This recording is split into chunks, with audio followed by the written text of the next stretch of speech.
Start करते हैं हम लोग, that is elasticity and viscosity. और सबसे पहले इसके टॉपिक के बारे में जान लेते हैं, कैसा है चैप्टर और इसका वेटेज क्या है। तो इलास्टिसिटी और विस्कोसिटी हम लोग दोनों एक साथ में पढ़ाते हैं, ये अलग अलग भी हो सकता है। ये क्या है ना, इलास्टिसिटी और विस्कोसिटी एक साथ पढ़ाने का रीज़न ये है कि ये प्रॉपर्टी ऑफ मटेरियल के अंदर आता है। मतलब कि विस्कोसिटी लिक्विड के लिए हो जाता है, इलास्टिसिटी किसी भी सॉलिड मटेरियल के लिए हो जाता है। तो इसीलिए दोनों का प्रॉपर्टी, क्योंकि ये सब्सटेंसेस का या फिर मटेरियल का प्रॉपर्टी के बारे में डिस्कस करना चाहते हैं, इसीलिए इसको एक साथ में लिया जाता है। अदरवाइज विस्कोसिटी जो है वो फ्लूइड से ज़्यादा रिलेटेड है, फ्लूइड मैकेनिक्स से ज़्यादा रिलेटेड है इसका काम, और फ्लूइड से ही सारी चीज़ें हम लोग विस्कोसिटी में पढ़ेंगे। तो चैप्टर काफ़ी ज़्यादा छोटा है, विस्कोसिटी काफ़ी छोटा है, एक लेक्चर का टॉपिक होगा। इलास्टिसिटी एक दो, ज़्यादा से ज़्यादा मैक्स जाएगा 2 लेक्चर, इससे ज़्यादा नहीं जाएगा। एक लेक्चर 1.5 इससे ज़्यादा जा सकता है। तो ये इलास्टिसिटी एंड विस्कोसिटी है। और इसमें वेटेज की अगर बात करें तो आईआईटी में उतना कुछ खास क्वेश्चंस इस पे आते नहीं है। अगर रेयरली चांसेस हैं, सरफेस टेंशन से थोड़ा ज़्यादा वेटेज मैं इसको दे सकता हूँ, लेकिन बहुत ही ज़्यादा वेटेज नहीं है। अगर तुम मतलब कि इस पे प्रिपेयर करना चाहते हो तो बेटर है कि इसको थोड़ा सा बेसिक्स वगैरह अच्छे तरीके से नॉलेज गेन कर लो, और जो जेई में लेवल में थोड़ा सा मीडियम लेवल के क्वेश्चन पूछे जाते हैं उस लेवल तक तैयारी कर लो। वो डिपेंड करता है कि तुम्हारा लेवल कैसा है। अगर तुमने काफ़ी अच्छे तरीके से प्रिपरेशन करा है तब तो फिर उसको भी अच्छे से कर लो। लेकिन अगर तुम्हारे पास शॉर्टेज ऑफ टाइम है तो मैं बोलूँगा कि इसको कवर करने की ज़रूरत नहीं है। सबसे पहले 12th के चैप्टर्स कंप्लीट करो अच्छे तरीके से, वो 60% वेटेज रखता है। उसके बाद फिर तुम 40% वेटेज जो कि 11th के टॉपिक्स हैं, चैप्टर्स हैं, उसको कवर करो। जैसे साउंड वेव हो गए, केटीजी थर्मो हो गए। केटीजी थर्मो इतना ज़्यादा इंपॉर्टेंट जो कि केमिस्ट्री में भी आता है, फिजिक्स में भी आता है, तो वो तो बहुत ही ज़्यादा इंपॉर्टेंट है। उसके बाद फिर तुम्हारा हो गया modern physics. Modern physics physics में भी है, केमिस्ट्री में भी। तो दोनों चैप्टर कवर हो रहे हैं ना, दोनों सब्जेक्ट कवर हो रहा है। तो ये सब ऐसे चीज़ हैं कि जिसपे अच्छे तरीके से कमांड होना चाहिए। इलेक्ट्रोस्टैट हो गया, ज्योमेट्रिकल ऑप्टिक्स, ये सब नहीं आते हैं तो इसके छोटे छोटे टॉपिक भी तुम एकदम बिल्कुल कवर करो, क्योंकि जेई कहाँ से क्वेश्चन पूछ लेगा वो बिल्कुल पता नहीं है। कौन से कॉन्सेप्ट को उठा करके इस बार पूछेगा वो बिल्कुल भी पता नहीं है। लेकिन फिर भी थोड़ा सा बेसिक फार्मूला तो तुम्हें आना चाहिए विस्कोसिटी में और इलास्टिसिटी में। ऐसा नहीं कि बिल्कुल नहीं आ रहा है, इसको चैप्टर को ही छोड़ दिया मैंने, नहीं। एक लेक्चर का टॉपिक है, तुम अगर एक लेक्चर बस देख लोगे तो भी तुमको अच्छे तरीके से समझ में आएगा। कुछ खास फॉर्मूलेज वगैरह नहीं है, 2-3 फॉर्मूलेज आएंगे विस्कोसिटी में और इलास्टिसिटी में, नॉर्मल नॉर्मल फॉर्मूलेज जो तुम्हें पहले से आते ही होंगे। बस कॉन्सेप्ट तुम्हें देखना है ना। तो इसको तुम्हें देखना जरूर चाहिए, मस्त है एकदम। अच्छे तरीके से चैप्टर को एक बार अच्छे तरीके से कर लो, बार बार करने की जरूरत नहीं पड़ेगी फिर। ठीक है, चलो तो अब स्टार्ट करते हैं। सबसे पहले हम लोग विस्कोसिटी देखेंगे, उसके बाद फिर इलास्टिसिटी देखेंगे। ठीक है, तो विस्कोसिटी स्टार्ट करते हैं। बताओ विस्कोसिटी के बारे में हम लोग क्या बोल सकते हैं, कैसे डिफाइन किया जा सकता है। बहुत जगह पे पहले इलास्टिसिटी पढ़ाया जाता है, उसके बाद विस्कोसिटी लाया जाता है। मैं पहले विस्कोसिटी पढ़ाता हूँ क्योंकि फ्लूइड के बाद आता है, सरफेस टेंशन के बाद आता है, तो सब कुछ एक साथ हो जाता है। बोलो विस्कोसिटी को किस तरीके से डिफाइन कर सकते हैं।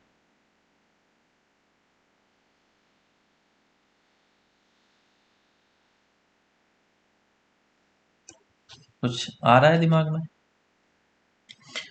नाम तो हमेशा यूज किया होगा, विस्कस फ्लूइड, है ना। विस्कस फ्लूइड का मतलब बहुत ही ज्यादा गाढ़ा। जो फ्लूइड काफी ज्यादा गाढ़ा होता है वैसे फ्लूइड को हम लोग विस्कस फ्लूइड बोलते हैं। जैसे कि मस्टर्ड ऑयल, मस्टर्ड ऑयल को तुम अगर किसी भी सरफेस के ऊपर प्लेस कर दो तो वो काफी ज्यादा गाढ़ा होता है, उसका फ्लो करने की टेंडेंसी जो होती है वो बहुत ही ज़्यादा कम होती है। लेकिन अगर तुम उसी चीज़ को सॉरी वाटर ड्रॉप को अगर तुम डालो तो वाटर ड्रॉप आराम से फ्लो कर जाता है ना, आराम से फ्लो कर जाता है। अगर मैं मिल्क को रखूं किसी भी सरफेस के ऊपर तो वो आराम से फ्लो कर जाएगा। तो किसी भी मटेरियल या सब्सटेंस के फ्लो करने की टेंडेंसी कितनी है, उसी के मेजरमेंट को हम लोग विस्कोसिटी के तरीके से जान सकते हैं, है ना। जैसे कि कैस्ट्रॉल ऑयल जो कि हम लोग इंजन वगैरह वगैरह यूज करते हैं ना, कैस्ट्रॉल का इंजन ऑयल, वो अगर तुमने देखा होगा तो काफी ज्यादा थिक होता है, जिसको हम लोग बोलते हैं कि काफी ज्यादा गाढ़ा है ना। तो वो सब जो चीजें जो कि काफी ज्यादा रेजिस्टेंस प्रोवाइड करता है, वैसे फ्लूइड्स काफी ज्यादा विस्कस होते हैं। ठीक है, जैसे कि अगर मैं बोलूं कि वाटर, ऑयल, ऑयल कौन सा, मस्टर्ड ऑयल, और फिर मैं बोलूं कि इंजन ऑयल जो कैस्ट्रॉल हम लोग यूज कर रहे हैं, पेट्रोल वगैरह की बात नहीं कर रहा हूँ। अगर मैं इसको विस्कोसिटी के फॉर्म में अरेंज करने की कोशिश करूं तो सबसे ज़्यादा विस्कस कौन होगा, कैस्ट्रॉल ऑयल, ये जो भी है इंजन ऑयल, उसके बाद फिर मस्टर्ड ऑयल, उसके बाद फिर ये वाटर। ठीक है, तो कहने का मतलब तुम समझ गए होगे कि मैं किस चीज़ को रिप्रेजेंट करना चाह रहा हूँ, कौन कितना ज़्यादा रेजिस्टेंस प्रोवाइड करना चाह रहा है। जो जितना ज़्यादा रेजिस्टेंस प्रोवाइड करेगा किसी भी ऑब्जेक्ट को मूव करने में, वो उतना ज़्यादा विस्कस होगा। ठीक है, जितना ज़्यादा थिक उतना ज़्यादा विस्कस, एक जनरल डेफिनेशन मैंने दिया। ठीक है, अब इसको हम लोग फिजिक्स के फॉर्म में समझते हैं कि इसका डेफिनेशन क्या होगा। So viscosity is a property of material, viscosity is a property of material।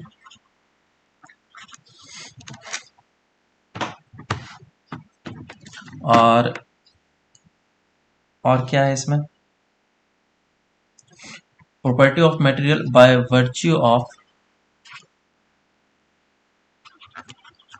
it applies a drag force or resistive force,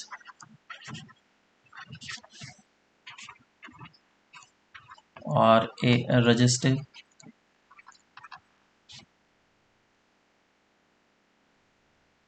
force in opposite direction of the relative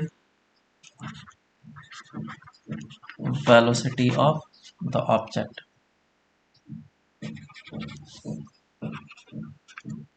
object on it या फिर inside it, दोनों हो सकता है। ठीक है, कोई भी बॉडी फ्लूइड के अंदर पूरा का पूरा भी हो सकता है, या फिर कोई भी बॉडी फ्लूइड के ऊपर भी हो सकता है। बराबर है क्या?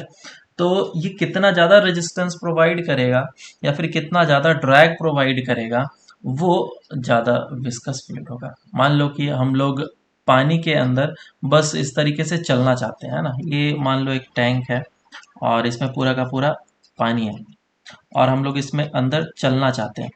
कभी भी तुम लोग तो वाटर पार्क गए ही होगे, और जब हम लोग चलने की कोशिश करते हैं या फिर बीच वगैरह पे है ना, पानी के अंदर चलने की कोशिश करते हैं, तो हमें काफ़ी ज़्यादा रेजिस्टेंस फेस करना पड़ता है, चलने में काफ़ी ज़्यादा परेशानी होती है। वही अगर पूरा पैर पानी से बाहर निकल जाता है तो फिर हम लोग आराम से वॉक कर पाते हैं। तो क्यों वॉक कर पा रहे हैं एयर में? क्योंकि यहाँ पे एयर रेजिस्टेंस बहुत ही कम है, और अगर मैं पानी के रेजिस्टेंस की बात करूँ तो वो काफ़ी ज़्यादा है, तो मुझे आगे चलने में काफ़ी ज़्यादा प्रॉब्लम होगा, क्योंकि यहाँ पे जो वाटर मॉलिक्यूल्स होंगे वो रेजिस्टेंस प्रोवाइड करेंगे। लेट्स से कि अब ये वाटर को मैंने चेंज करके कर दिया है कोलेस्ट्रॉल ऑयल, है ना, या फिर इंजन ऑयल जो भी है, या मस्टर्ड ऑयल जो ज़्यादा विस्कस है, या फिर हनी, तो चलना तुम्हारा और ज़्यादा टफ हो जाएगा। समझ में आ रहा है क्या? वो तुम्हारे सराउंडिंग्स में पैर पे कुछ इस तरीके से ड्रैग देगा कि तुम्हें लगेगा मुझे और ज़्यादा फोर्स लगाना है चलने के लिए वाटर के कंपैरिजन में। मेरी बात समझ में आ रही है क्या? है ना? तो ये बेसिक बेसिक चीज़ था, मैंने बता दिया। अब फॉर्मूलेस वगैरह पे स्टार्ट करते हैं, आते हैं। न्यूटन्स ड्रैग फोर्स, ये इंपॉर्टेंट है। सब मर्ड फिर क्या होगा?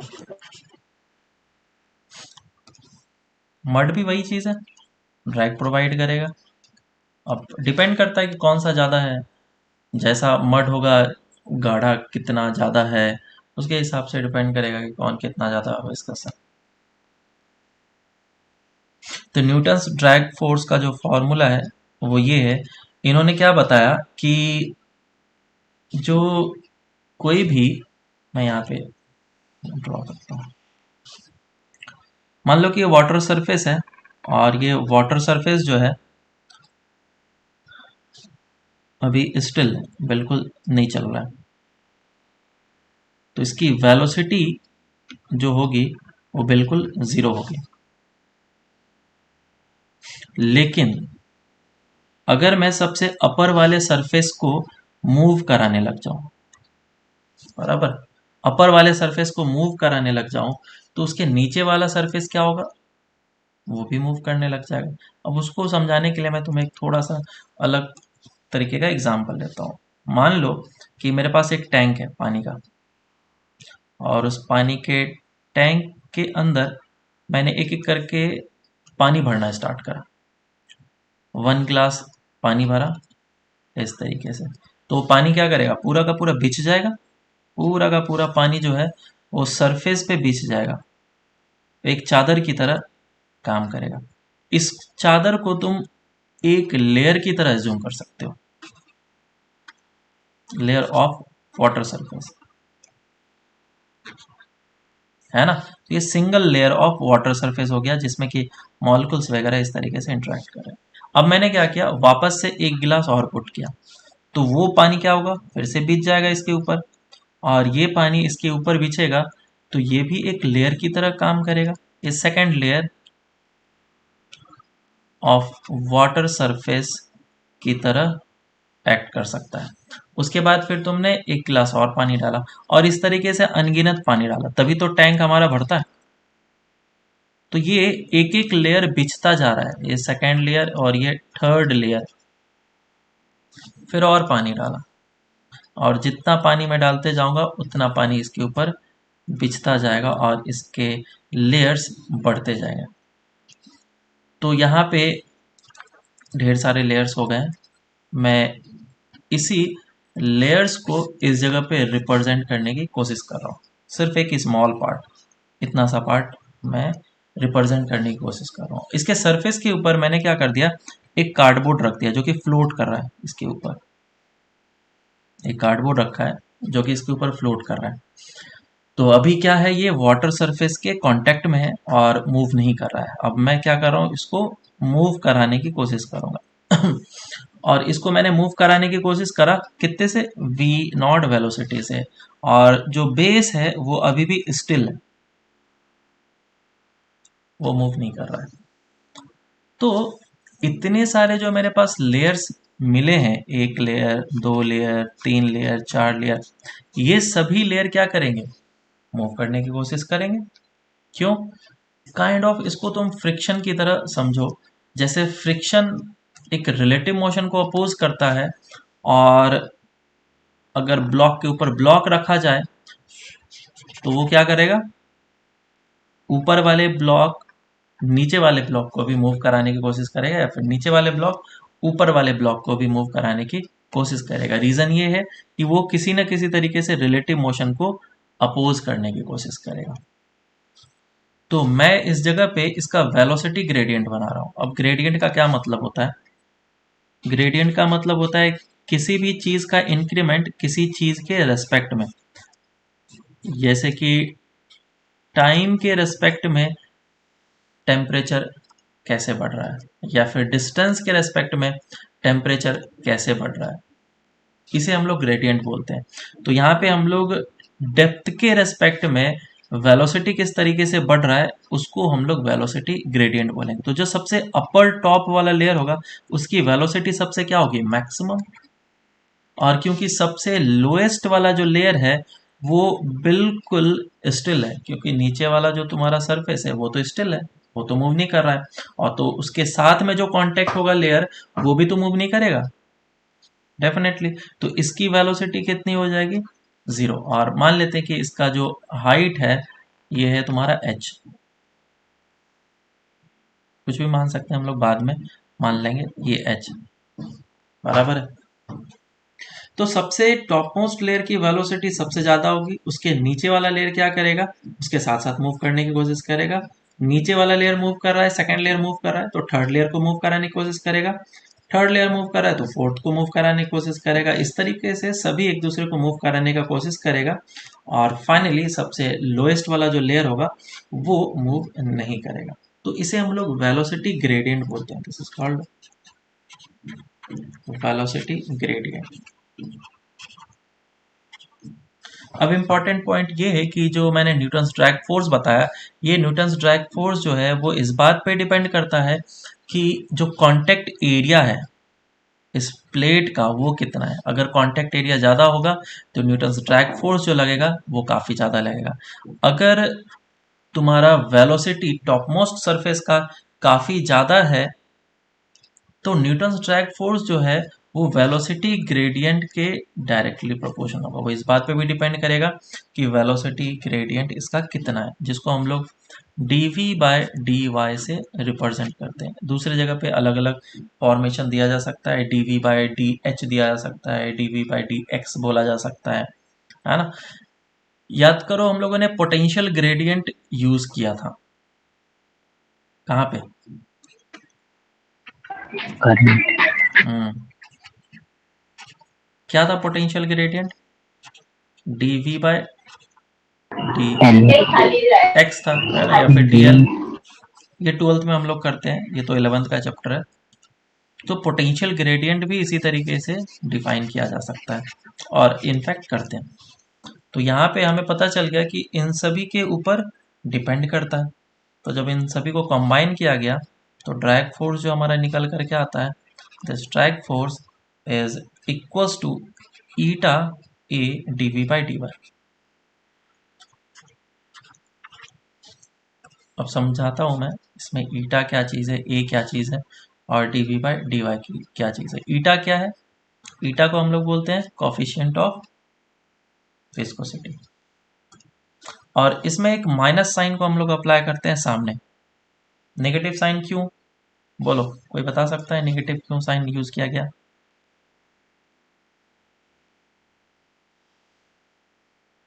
हम्म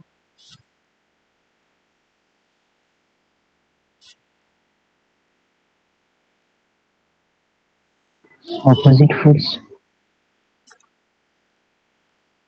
नहीं,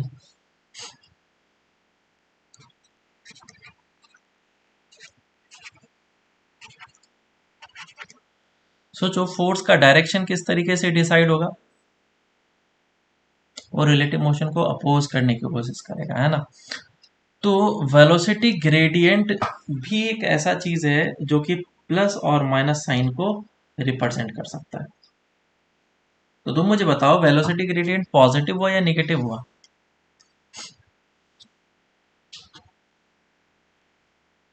हम्म,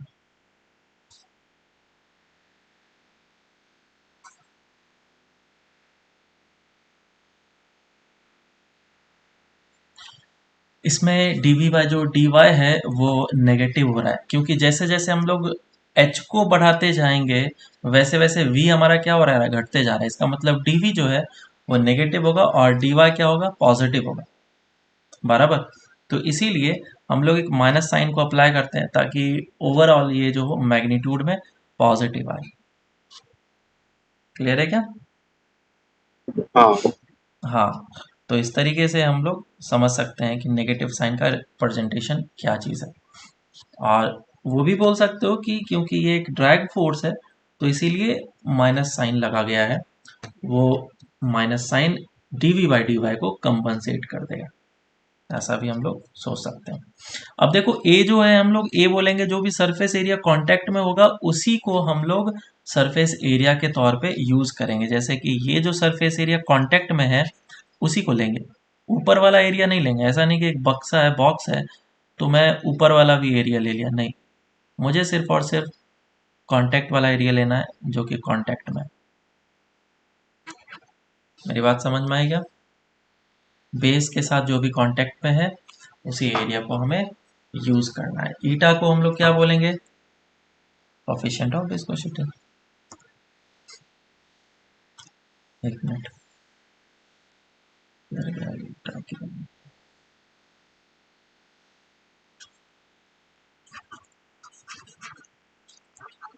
कोफिशिएंट ऑफ विस्कोसिटी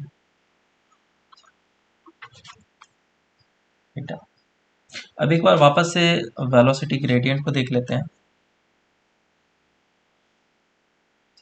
कैसे करके हम लोग लिखेंगे।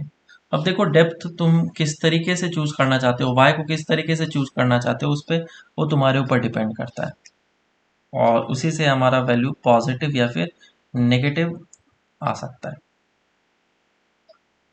समझ रहे हो क्या? एक मिनट दिखाता हूँ।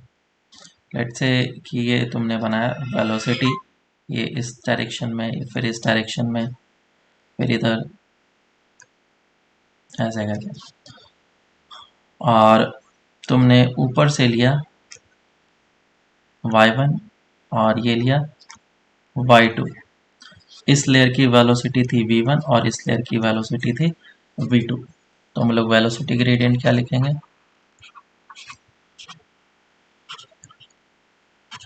वेलोसिटी ग्रेडियंट क्या लिखेंगे? That dv by dy is equals to 1 वाला माइनस 2 वाला, या फिर delta v upon delta y।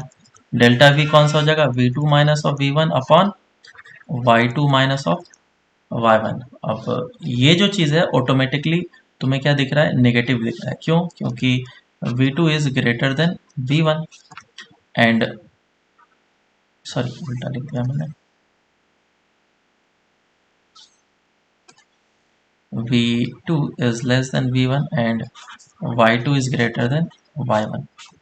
ठीक है, तो ये टर्म कैसा बन जाता है? नेगेटिव। तो हमेशा हमें क्या लेना है? मैग्नीट्यूड लेना है। तो हम लोग फॉर्मूला क्या याद रखेंगे? Drag force is equals to eta a d v by D y, और dv बाई डी वाई को हम लोग मैग्नीट्यूड में लेंगे। साइन हम लोग खुद अप्लाई करेंगे कि ये ब्लॉक के मोशन के डायरेक्शन में लगेगा या फिर अपोजिट डायरेक्शन में लगेगा। ठीक है क्या? हाँ सर। हाँ, तो इस तरीके से हम लोग को खुद से सोच करके लगाना है।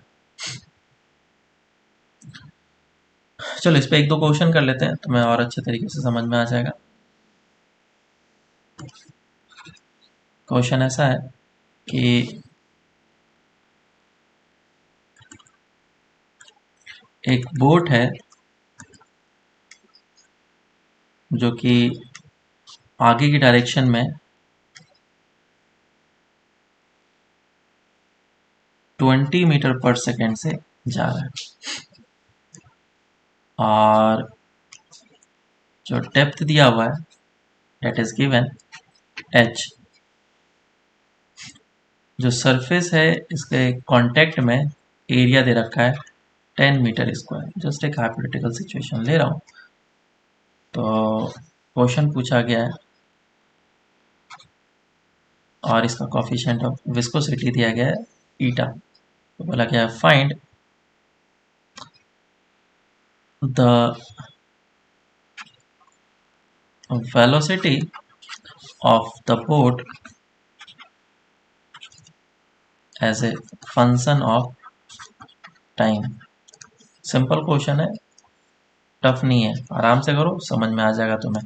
फॉर्मूला बस यूज करना है। इसका मास बोट का m ले लेना। ठीक है, करो उसको। तो देखो क्या करेंगे। क्वेश्चन काफ़ी ज़्यादा आसान है। अगर मैं फोर्स की बात करूं तो सबसे पहले इसका एपीडी बना लेते हैं। जो भी चीज़ है, मान लो कि m मास का है और इस पे पीछे की डायरेक्शन में लगेगा ड्रैग फोर्स, और ड्रैग फोर्स अगर पीछे लगेगा तो मैं F is equal to mass into acceleration लिख दूंगा। तो ड्रैग फोर्स होगा कितना? Minus of eta A D v by d y, है ना। माइनस साइन को बस हटा दो क्योंकि मुझे डायरेक्शन पता है, मैग्नीट्यूड से मुझे बस मतलब है। ईटा ए एरिया तुम्हें पता है डेट इज 10, और dv बाई डी वाई एक पॉइंट का वेलोसिटी कितना है? 0, और इस पॉइंट का वेलोसिटी कितना है? 20 मीटर पर सेकेंड। तो 20 minus of 0 divided by h, ये हो जाएगा ईटा बाय h इंटू 200। ठीक है, सो दिस इज फोर्स। और क्या मैं force is equals to mass into acceleration लिख सकता हूँ? लेकिन ध्यान रहे, इस जगह पे अब तुम मिस्टेक करने के चांसेस रखते हो। क्यों? क्योंकि जब एक्सेलरेशन लिखोगे 200 ईटा h अपॉन m, और एक्सेलरेशन को क्या लिखेंगे हम लोग? dv बाई dt, क्योंकि है ना, velocity is a function of time चाहिए था, eta upon h into m. तो ये हमारा लिखना गलत हो जाएगा। क्यों? क्योंकि जो एक्सेलरेशन है, इसका एक्सेलरेशन ही रिटार्डेशन हो रहा है। तो रिटार्डेशन हो रहा है तो माइनस साइन तो मुझे देना पड़ेगा, तो एक माइनस साइन को लगाना पड़ेगा। अगर माइनस साइन लगाएंगे तो गलत हो जाएगा। ये आ गया। और फिर इसकी वेलोसिटी ये इस जगह पे 20 मीटर पर सेकेंड है, और क्योंकि कुछ टाइम के बाद इसकी वेलोसिटी वापस से घट जाएगी, है ना। ये तो t इज इक्वल टू 0 पे वेलोसिटी था ना, तो इस इंस्टेंट पे फोर्स कितना लग रहा है वो हम लोग निकाल सकते हैं, दैट इज दिस मच। अब दूसरा चीज कि किसी भी टाइम t पे एज्यूम कर लेते हैं कि इसकी वेलोसिटी v है एट एनी टाइम t।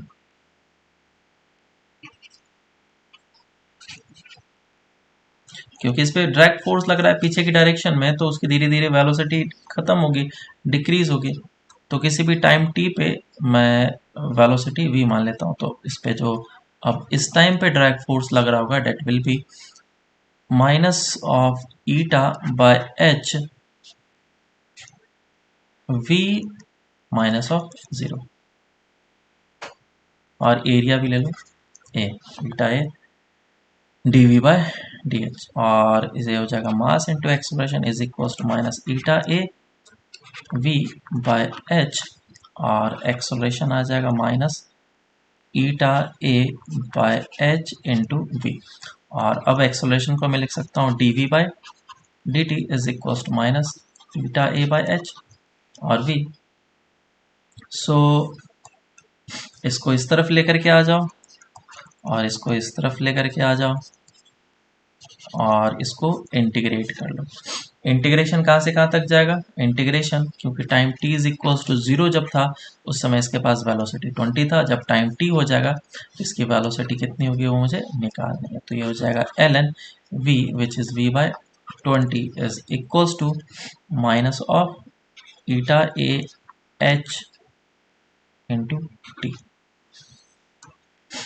तो वेलोसिटी कितना आ गया 20 e raise to power minus of eta a by h into t। This will be the velocity as a function of time, और वेलोसिटी जो है एक एक्सपोनेंशियल फंक्शन निकल के आ रहा है विच इज डिक्रीजिंग, है ना, विच इज डिक्रीजिंग। तो इसका ग्राफ भी अगर तुमसे पूछा जाए कि ग्राफ कैसा होगा, तो ये इस टाइप का ग्राफ होगा, t इज इक्वल टू 0 पे 20, और फिर ये एक्सपोनेंशियली डिक्रीज करते चला जाएगा, और फिर finally t is equal to infinity पे इसकी वेलोसिटी 0 हो जाएगा। कैपेसिटर में भी ऐसा ही ग्राफ हम लोग देखते हैं। नो सर नहीं। तो एक और क्वेश्चन करते हैं हम लोग। सर मास किधर हट गया? बोलो क्या बोल रहे हो। मास किधर गया? अच्छा हाँ, मास किधर गया। अच्छा मास तो गायब कर दिया मैंने, मास इंटू एक्सेलरेशन। ठीक है, m को इधर मल्टीप्लाई कर लो और कुछ नहीं।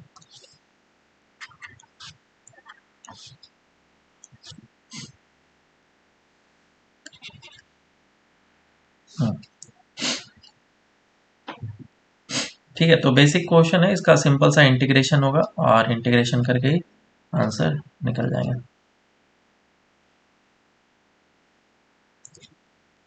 चलो आगे चलते हैं। Okay, next question. क्वेश्चन ऐसा है कि लेट से एक वेज है, और वेज से एक कंटिन्यूसली फ्लूइड जो है वो फ्लो कर रहा है। ये जो एंगल है 30 डिग्री है, और इससे कंटिन्यूसली एक फ्लूइड फ्लो कर रहा है।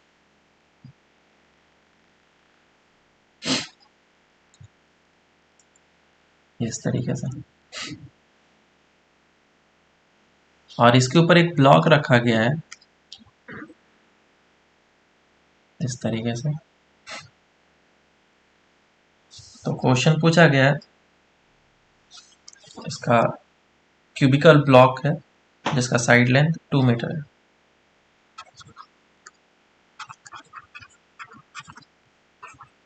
ऑफ साइड लेंथ 2 मीटर, और मास दे रखा है 20 kg, और इंक्लाइन प्लेन पे रखा गया है। इसका ईटा जो है वो 10 रेज टू पावर माइनस 1 वाइज दे रखा है। पॉइज इसका ऐसा यूनिट है।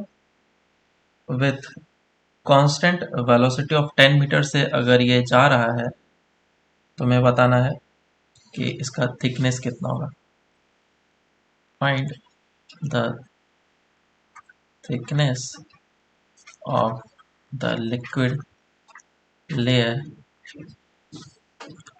if the block is moving with constant velocity।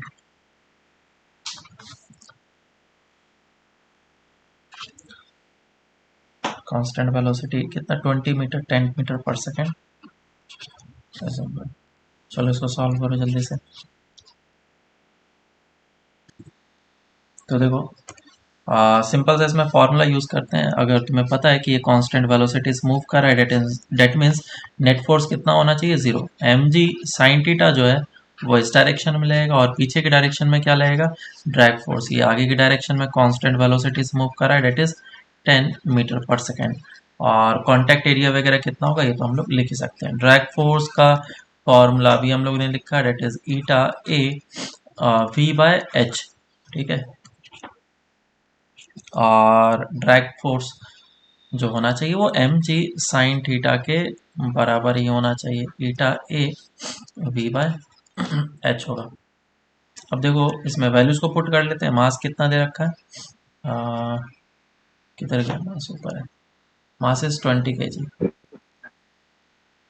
20 into 10 into sine 30 which is 1/2 is equals to eta 10 raised to power -1 और कॉन्टेक्ट एरिया विच इज 4 और v बाय एच। अब इसको सॉल्व करना है। तो 10 रेज टू पावर -1 ट्वाइस होता है। इसको अगर हम लोग ऐसा यूनिट में कन्वर्ट करेंगे, that is equals to 10 raise to power -2 newton second metre पर मीटर स्क्वायर। ईटा का डायमेंशन चाहे तो हम लोग इस जगह से भी निकाल सकते हैं। F is equals to eta A D v, मतलब वी बाय एच है ना। तो ईटा का डायमेंशन क्या हो जाएगा, f by a h by v. अब इसको मल्टीप्लाई करके हम लोग लिख सकते हैं, जो कि यहाँ पे लिखा हुआ है। समझ में आ रहा है? हाँ। हाँ ये चीज़ है, तो इस चीज़ को याद रखेंगे। 1 पॉइज में 10 raise to power -1 newton second पर मीटर स्क्वायर होता है।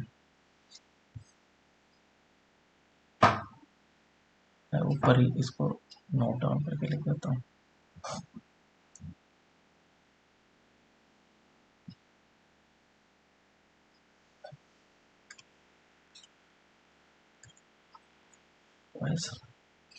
और 1 न्यूटन सेकेंड पर metre square is equals to 10 wise.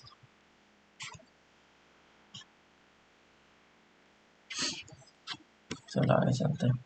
तो यहाँ पे हम लोग थे। अब इसमें वैल्यूज वगैरह पुट कर लो। ये 10 रेज टू पावर -2 हो जाएगा और वैल्यूज पुट करने के बाद फिर आंसर आ जाएगा h is equals to, calculate करो कितना आ रहा है।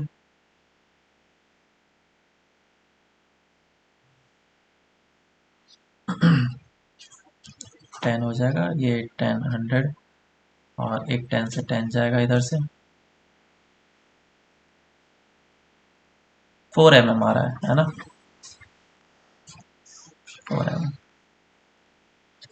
चलो तो ये इजी इजी क्वेश्चन तो आराम से कर सकते हैं। एक अच्छा सा एडवांस लेवल का क्वेश्चन करते हैं फिर आगे बढ़ते हैं। क्वेश्चन ऐसा है कि एक सिलेंडर है, बड़ा सा हॉलो सिलेंडर, और इस हॉलो सिलेंडर के अंदर एक बड़ा सा सिलेंडर रख दिया है, सॉलिड सिलेंडर। इसके अंदर मैंने एक सॉलिड सिलेंडर रख दिया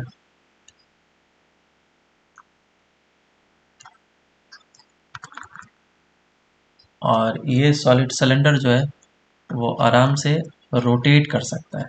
लेकिन प्रॉब्लम ये है कि इसके बीच में मैंने क्या डाल दिया, फ्लूइड, है ना। इस जगह पे पूरा का पूरा फ्लूइड भरा हुआ है,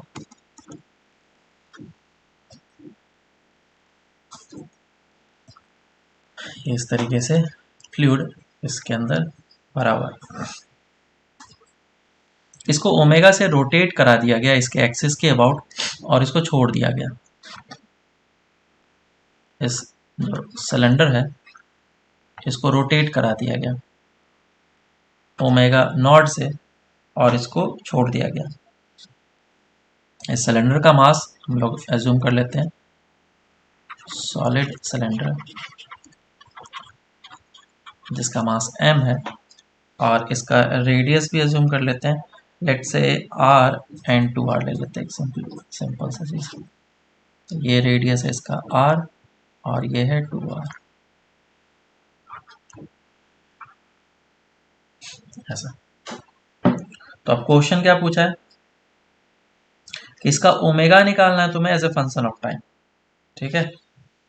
तो find omega of the solid cylinder as a function of time. काफ़ी बढ़िया क्वेश्चन। और ये लेंथ दे रखा है कि मान लेते हैं हाइट जो है वो l है। सॉल्व करो इसको।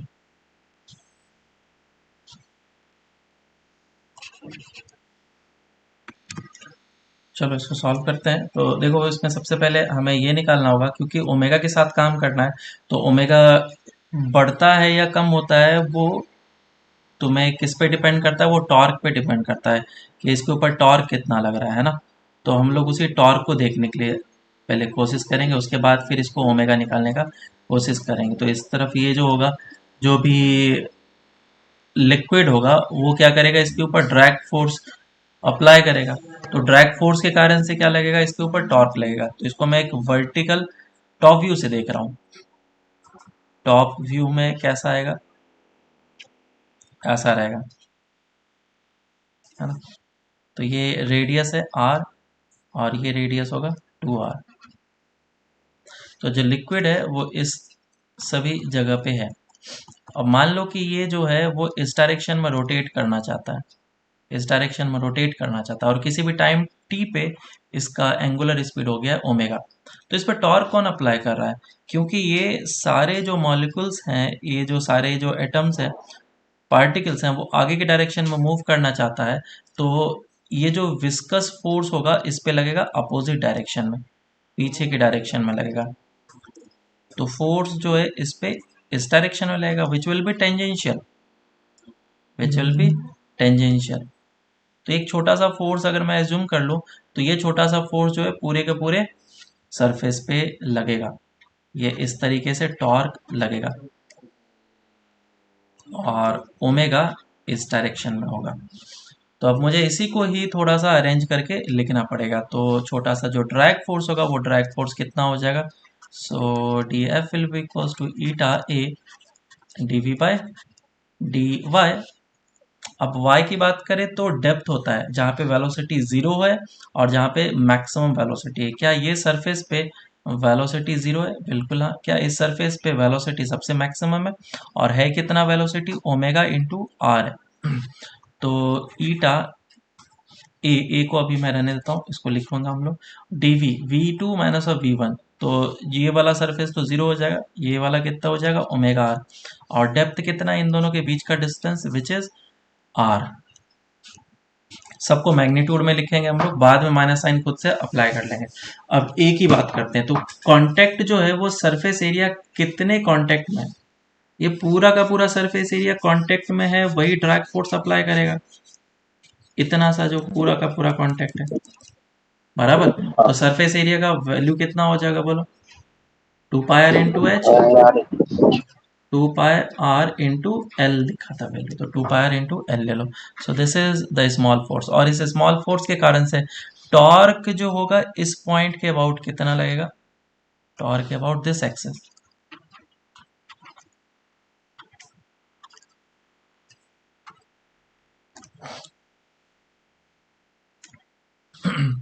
बोलो टॉर्क एक्सिस के अबाउट कितना हो जाएगा?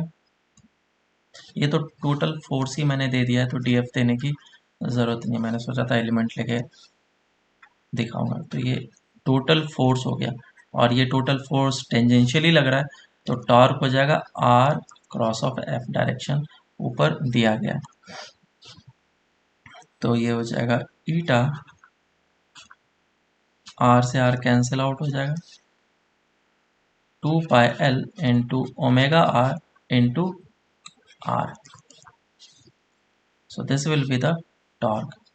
तो जो भी कांस्टेंट है उसको मैं अलग तरीके से लिख देता हूँ, R square eta into omega. तो टॉर्क का फॉर्मूला क्या होता है? Torque is equals to I into alpha, ये होता है। और ये नेगेटिव है, अल्फा क्या होगा? नेगेटिव, अभी हम लोग पुट कर लेंगे। तो इधर से अल्फा मेरे पास आ गया, alpha is equals to 2πl R square eta divided by I. Moment of inertia हम लोग इसमें पुट कर सकते हैं। तो ये alpha as a function of omega आया, alpha as a function of omega, और माइनस साइन इसमें पुट कर लिया। अब क्या करना है मुझे? बोलो क्या लिखना चाहिए? D omega by D T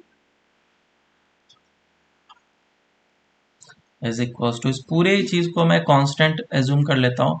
late से के है, तो minus of K into omega.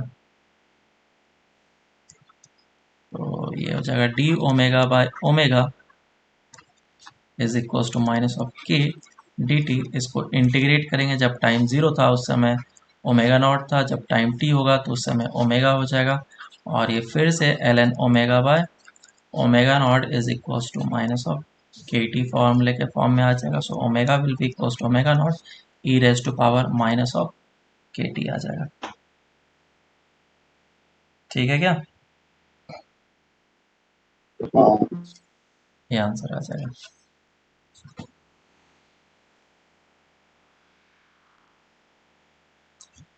और अगर तुमसे पूछे कि कितने टाइम के बाद इसकी velocity just omega sorry half हो जाएगा जस्ट, तो वो भी हम लोग चाहे तो निकाल सकते हैं। यहाँ पे हम लोगों ने किया जूम किया था 2πl R square eta divided by आई।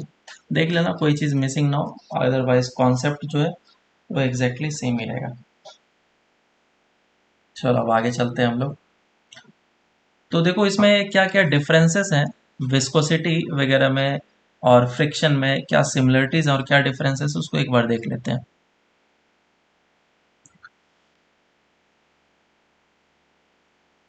क्योंकि जो फ्रिक्शन है और जो हमारा विस्कोसिटी है वो एक ही तरीके से काम करता है, लगभग लगभग। अभी बताता हूँ।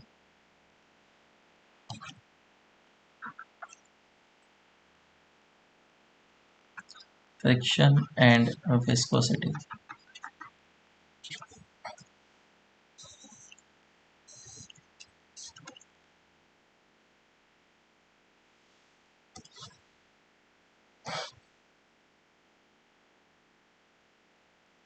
तो देखो सिमिलरिटीज क्या है, ये दोनों तभी लगते हैं जब whenever there is relative motion, whenever there is relative motion,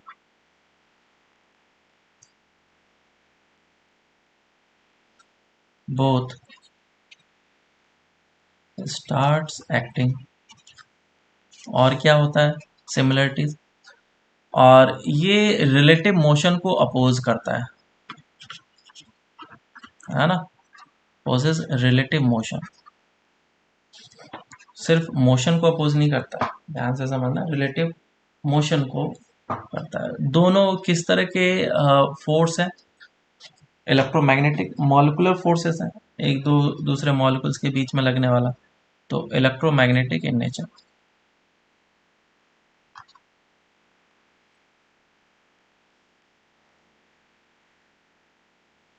ठीक है, डिफरेंसेस क्या है?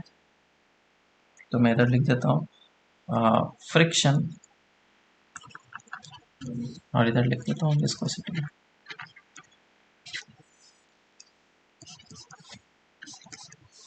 फर्स्ट पॉइंट,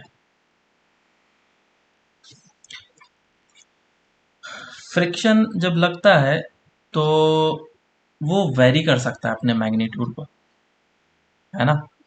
मैं एक ब्लॉग बनाता हूँ और फिर दिखाता हूँ किस तरीके से वेरी कर सकता है, और ये किस तरीके से वेरी कर सकता है। तो मान लो कि ये फ्लूइड के ऊपर रखा हुआ है ब्लॉक, और ये एक सरफेस के ऊपर रखा हुआ है ब्लॉक। तो फ्रिक्शन जो है इस बात पे डिपेंड करता है कि कांटेक्ट एरिया कितना है, इस बात पे डिपेंड करता है क्या? नहीं। लेकिन इस जगह पे विस्कोसिटी इस बात पे जरूर डिपेंड करता है कि कांटेक्ट एरिया कितना है। So viscosity depends on the contact area, but friction does not depends on the contact area if mass is constant। मान लो कि एक ब्रिक है और ब्रिक का हर एक फेसेस अलग अलग सरफेस एरिया का होगा, तो तुम उस ब्रिक को किसी भी सरफेस एरिया के साथ कांटेक्ट में रखो, जो तुम्हें फोर्स लगाना पड़ेगा मूव करने के लिए वो हर एक के लिए सेम रहेगा। लेकिन that is not the same with the case of viscosity. Viscosity के लिए हर एक सरफेस एरिया के कारण से अलग अलग फोर्सेस लगेंगे। दूसरा, फ्रिक्शन फोर्स नॉर्मल पे डिपेंड करता है कि नहीं? Friction force depends on normal.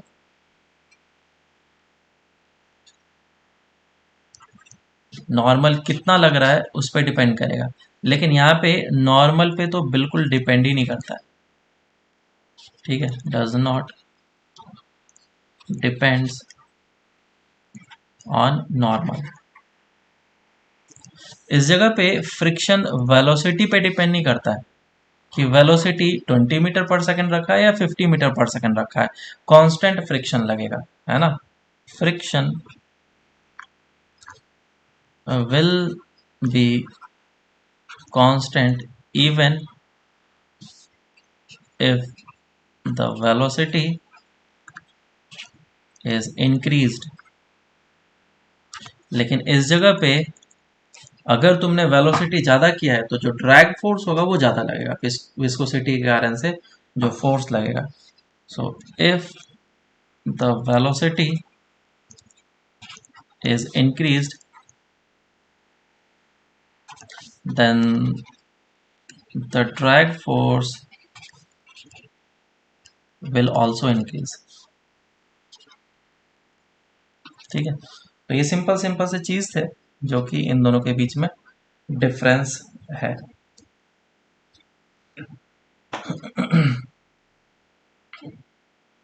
बोलो, समझ में आया सबको? कोई दिक्कत इसमें? हाँ। हम्म, चलो अब आगे चलते हैं हम लोग, that is critical velocity and Reynolds number.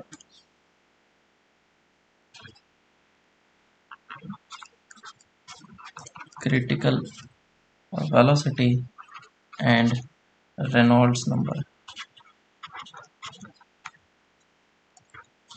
ये चीज ऐसा है जो कि तुम्हारे लिए उतना इम्पोर्टेंट है नहीं, इस पे क्वेश्चंस आएंगे नहीं। अगर आएंगे भी तो वो पूरा थ्योरी को समझाएगा, उसके बाद ही क्वेश्चन आएंगे, ठीक है। लेकिन फिर भी मैं थोड़ा सा इसके ऊपर बता देता हूँ।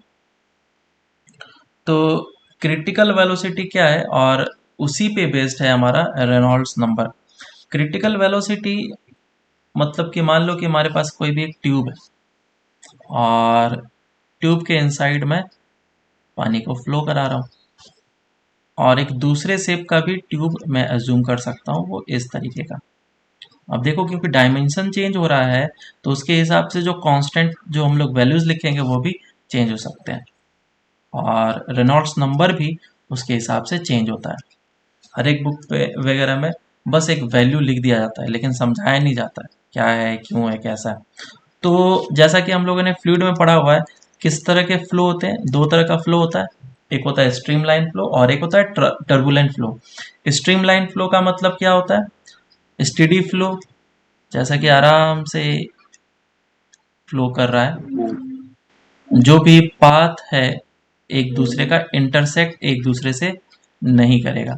वो जिसका जो पाथ है वो उस तरीके से आगे की डायरेक्शन मूव करते जाएगा, और उसके पीछे वाले जो मॉलिक्यूल्स होंगे उन सभी एक पाथ को फॉलो करेगा और सभी उसके पीछे पीछे चलते जाएंगे। सेम वे में यहाँ पे भी होगा। और टर्बुलेंट फ्लो मैंने बताया था, टर्बुलेंट फ्लो क्या है? टर्बुलेंट फ्लो क्या है बोलो? उसमें पाथ डिफाइंड नहीं होता है, जो मॉलिक्यूल्स हैं वो रैंडम फ्लो करते हैं, रैंडमली किसी भी डायरेक्शन में मूव कर सकते हैं, वो टर्बुलेंट फ्लो है ना।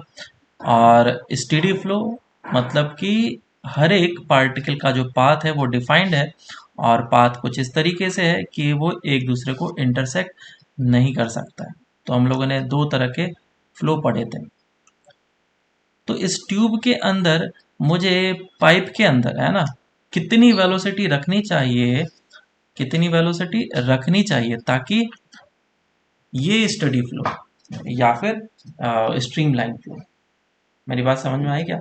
जैसे कि मान लो हम लोग टैप नल खोलते हैं ना, तो नल खोलने पे क्या होता है, पानी इस तरीके से गिरता है। और कभी कभी तुम लोग नल खोलते होगे तो ये पानी जो है ये इस तरीके से गिरने लगता है, स्पीड में बहुत ज़्यादा फोर्स होता है। आया ना? सो दिस इज द डिफरेंस। ये है हमारा स्ट्रीम लाइन फ्लो और ये टर्बुलेंट फ्लो, है ना। तो टर्बुलेंट फ्लो में क्या होता है, पाथ डिफाइन नहीं होता है, लेकिन स्ट्रीमलाइन फ्लो में पाथ आराम से डिफाइंड होता है। तो इस पाइप के अंदर जो पानी की वेलोसिटी है वो क्या होनी चाहिए ताकि हमें स्ट्रीमलाइन फ्लो मिले, बराबर है। तो वो जो चीज है वो रेनॉल्ड्स नंबर से भी डिफाइन किया जाता है।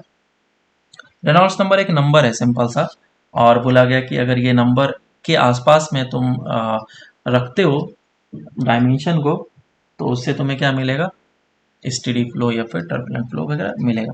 तो इसको पहले मैं डिफाइन कर लेता हूँ, क्रिटिकल वेलोसिटी क्या है। It is the velocity,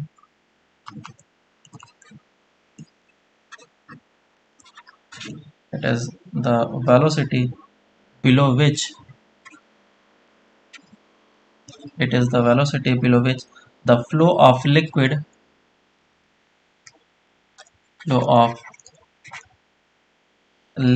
in a tube or liquid in a tube is a stream line or steady flow। ठीक है। So it is the maximum velocity लिखना चाहिए, it is the maximum velocity below which critical velocity. तो maximum velocity किसी भी tube में मैं कितना रख सकता हूँ ताकि टर्बुलेंट फ्लो हो, लेकिन उससे ज़्यादा करूंगा तो क्या हो जाएगा, हमारा टर्बुलेंट फ्लो नहीं रहेगा। उससे कम रखूंगा तो टर्बुलेंट फ्लो रहेगा ही रहेगा, बराबर है क्या? तो उसके लिए हमें फॉर्मूला वगैरह डिफाइन करना पड़ा, फॉर्मूला दिया गया, मैं नीचे भी लिख देता हूँ कि if we increase the velocity in the tube,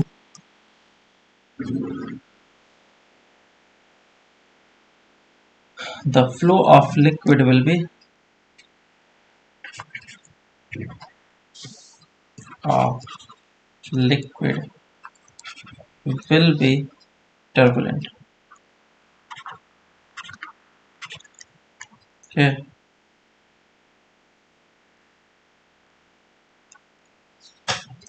चलो तो आगे चलते हैं। तो क्रिटिकल वेलोसिटी का फॉर्मूला क्या है, वो कुछ इस तरीके से लिया जाता है, that is eta upon rho A.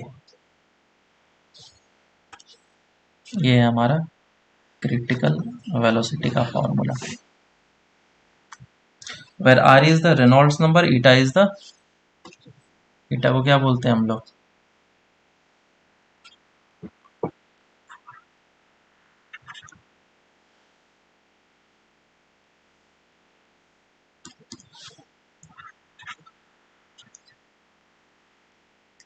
Reynolds number, and eta is the coefficient of viscosity,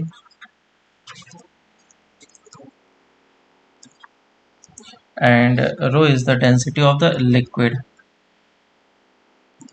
density of the liquid, and a is the dimension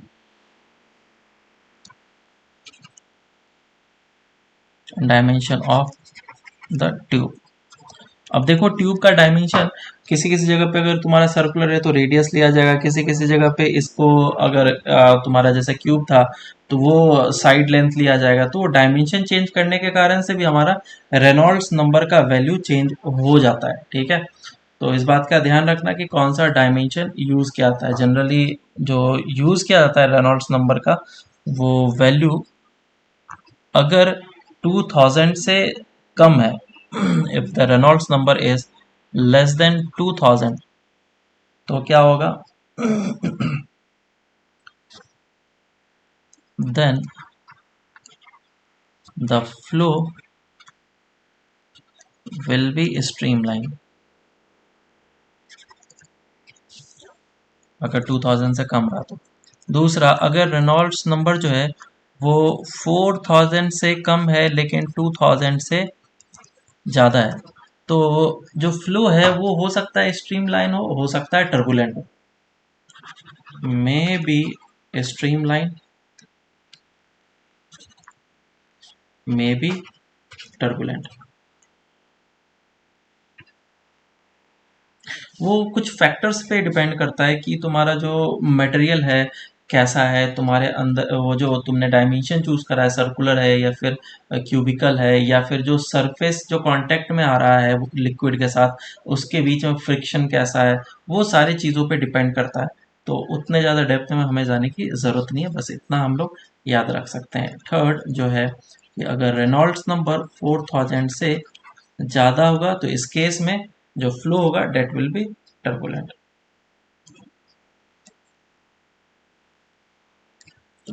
will be turbulent. ठीक है, तो ये हमें याद रखना है.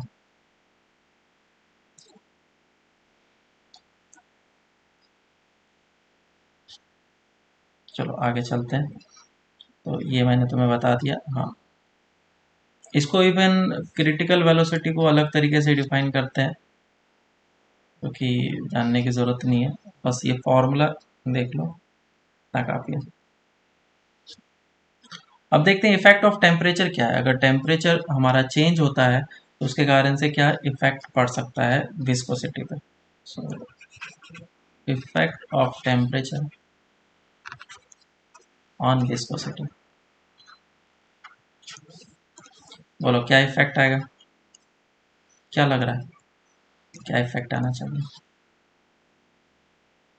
में मस्टर्ड ऑयल लिया है ना, कभी न कभी तो घर पे खाना बनाते हुए देखा ही होगा. तो मस्टर्ड ऑयल को जब हम लोग गर्म करते हैं तो उसके फ्लो होने की टेंडेंसी बढ़ जाती है, घट जाती है. घट जाती हैं, फ्लो होने की टेंडेंसी और घट जाती है, बढ़ती है सर, बढ़ती बढ़ती बढ़ जाती है ना, और ज़्यादा फ्लो करने लग जाता है. तो जो विस्कोसिटी है टेम्परेचर बढ़ाने के साथ वो घटने लगता है ना. क्यों घटने लग जाता है, क्योंकि जैसे मान लो कि ये हमारे पास फ्लूइड है और तुमने इसका टेम्परेचर बढ़ाया तो इसके अंदर जो मॉलिक्यूल्स होंगे उसकी काइनेटिक एनर्जी बढ़ेगी, वाइब्रेशन और ज़्यादा बढ़ेगा टेम्परेचर बढ़ने के कारण से, और ज़्यादा वाइब्रेशन बढ़ेगा, और वाइब्रेशन बढ़ने के कारण से ये अपने विस्कस प्रॉपर्टी को लूज करने लगेगा. ठीक है, जैसे कि चाशनी होता है ना, गाढ़ा चीनी होता है, उसको गर्म करने लग जाते हैं तो वो क्या होता है, मेल्ट होने लग जाता है. तुम लोग जानते हो ये सब चीज़ें. तो ये बेसिक सा चीज़ है कि if we increase the temperature, we increase the temperature of the fluid,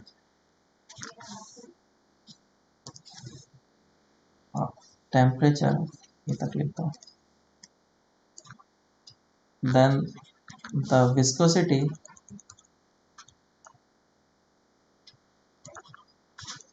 decreases. ठीक है, ये जो चीज़ है फैक्ट है, मैं सिर्फ और सिर्फ लिक्विड के केस में सही बोल सकता हूँ। For the case of liquid के केस में बिल्कुल सही बात है कि ईटा जो है वो inversely proportional to root over temperature होता है। मतलब टेम्परेचर अगर तुमने बढ़ाया तो ईटा घटेगा। लेकिन अगर मैं सेम बात गैस के लिए बोलना चाहूँ तो गैस के लिए ये बात गलत है। If we increase the temperature then viscosity increases. और इस बात को ध्यान में रखना कि ये किसके लिए, गैस के लिए। क्यों ऐसा होता है बताओ, कोई रीजन बता सकता है? तो मैंने आंसर बता दिया, एक्सप्लेनेशन तो तुम दे ही सकते हो।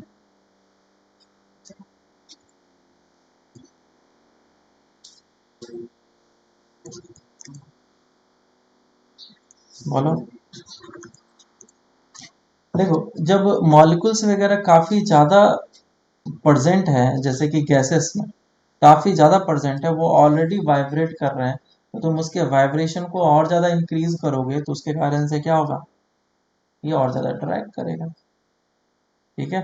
तो जैसे कि हम लोग टेम्परेचर बढ़ाते हैं तो प्रेशर बढ़ जाता है, क्योंकि मॉलिक्यूल्स का कोलिजन क्या होने लग जाता है, बढ़ने लग जाता है। तो एक सिंपल सा हम लोग लॉजिक देख सकते हैं। ठीक है, चलो अब आगे चलते हैं हम लोग, डेट इज स्टोक्स लॉ।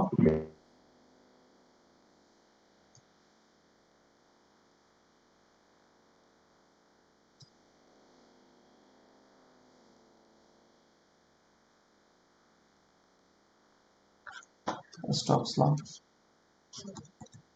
तो स्टोक्स लॉ जो है वो इस बात को बताता है कि जो फोर्स लगेगा विस्कोसिटी के कारण से, वो किसी भी मटेरियल के ऊपर कितना लगेगा।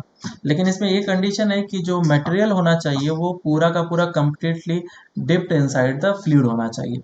जैसे कि मान लो कि कोई भी फ्लूइड है और फ्लूइड के इनसाइड अंदर में एक स्फेरिकल बॉल जो है वो गिरते जा रहा है, तो नीचे की डायरेक्शन में गिर रहा है, और नीचे की डायरेक्शन में अगर ये गिरते जा रहा है तो इस पे क्या होगा, ड्रैग फोर्स लगेगा ऊपर की डायरेक्शन में, इस तरीके से। है ना, ये किसी भी फ्लूइड में वैलिड है, कोई सा भी फ्लूइड रहे। फ्लूइड बोलने का मतलब लिक्विड और गैस दोनों इंक्लूड हो गया। तो ये बॉल है और बॉल को मैंने किसी भी फ्लूइड के इनसाइड में ड्रॉप किया है, तो क्या बोल सकते हैं, it states that the viscous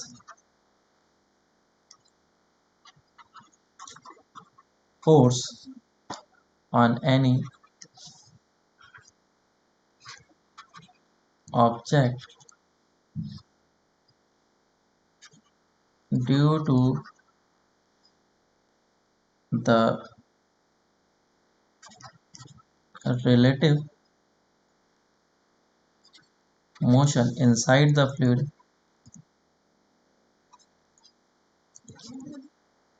due to the relative motion inside the fluid is directly proportional to the velocity,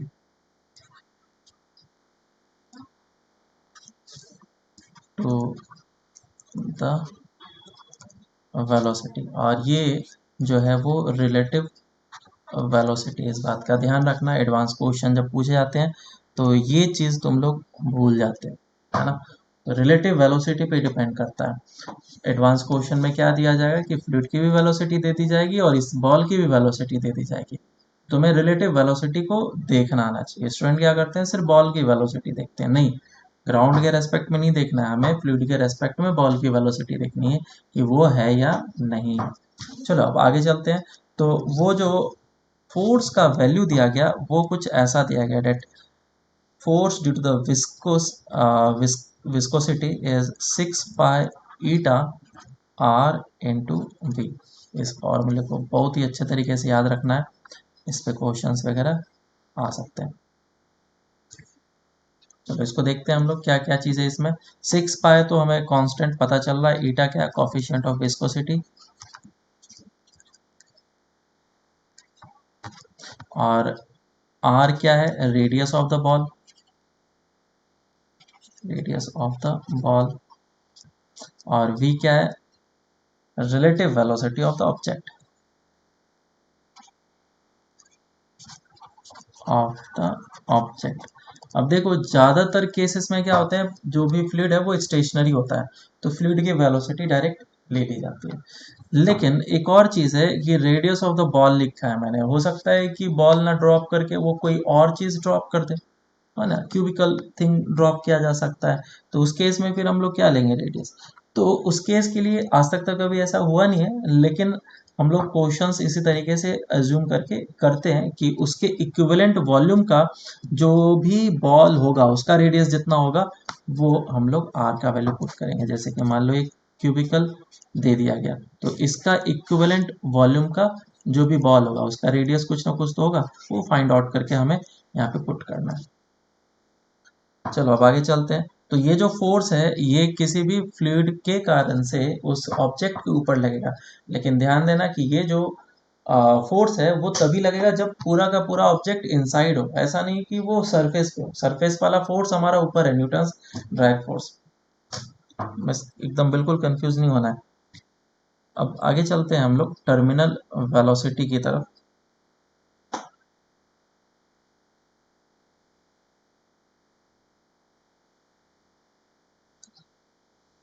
उसके बाद फिर क्वेश्चन वगैरह करेंगे।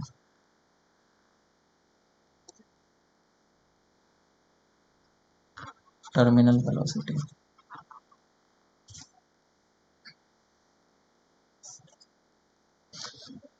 टर्मिनल वेलोसिटी क्या है, एक जनरल सा एग्जांपल लेते हैं। जब बारिश की बूंदें गिरती है तो मैं मान के चलता हूँ कि बारिश की बूंदें गिर रही है, और कितने डिस्टेंस से गिर रही है बताओ जल्दी से, लगभग लगभग। हाँ, कितना ले लो, एक जनरल कैलकुलेशन के लिए बोलो।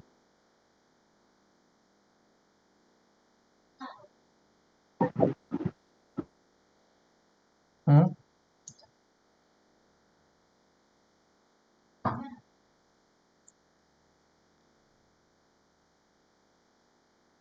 फ्लाइट कितने पे उड़ती है पता है तुम्हें?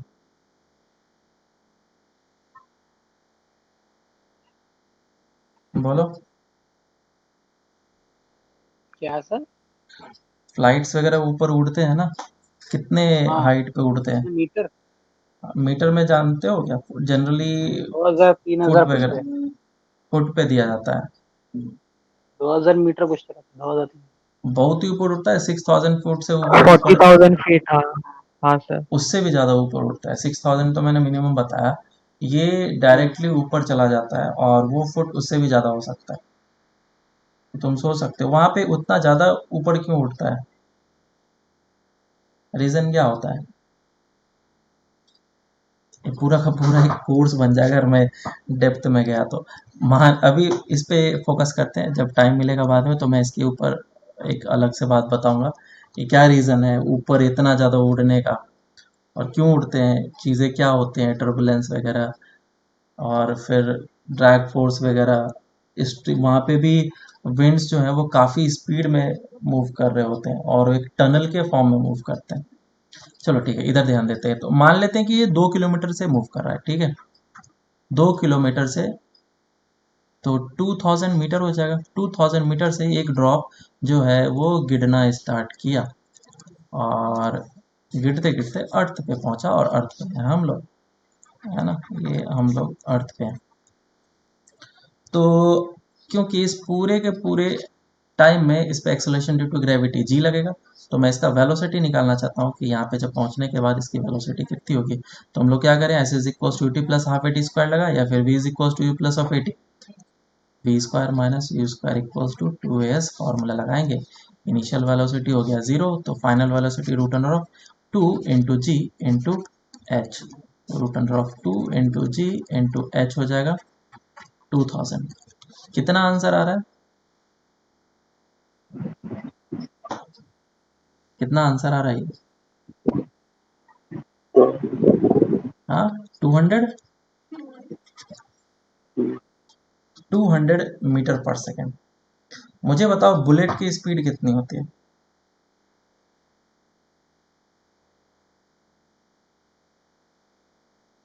हम्म,